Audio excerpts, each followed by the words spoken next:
তুমি কখনো ভেবেছো আমাদের জ্বর কেন আসে? কি হবে এখন যদি আমি তোমাকে বলি জ্বর শরীরের জন্য ভালো?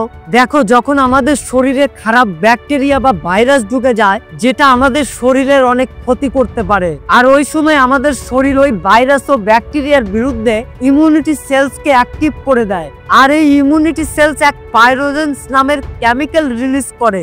আর এই কেমিক্যাল রিলিজ হওয়ার সাথে সাথে আমাদের ব্রেনের একটা অংশ হাইপোথ্যালামাসের কাছে পৌঁছায় আর বলে, ভাই দ্রুত ঘুম থেকে ওঠো, আমাদের শরীরে হামলা হয়েছে। হাইপোথ্যালামাসের কাজ হলো এটা আমাদের শরীরের টেম্পারেচারকে মেনটেন করে রাখে।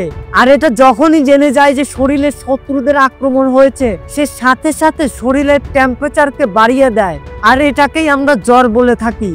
আর যখনই শরীরের তাপমাত্রা বেড়ে যাবে, কিছু শত্রু তো এমনি এমনি মরে যাবে, কারণ ওইগুলো গরম সহ্য করতে পারে না। আর অল্প যেগুলো বেঁচে যায় ওইগুলোকে শরীরের ইমিউনিটি সেলস ধরে ধরে খুঁজে খুঁজে পিটিয়ে মারে। লাইক সাবস্ক্রাইব অবশ্যই করবে।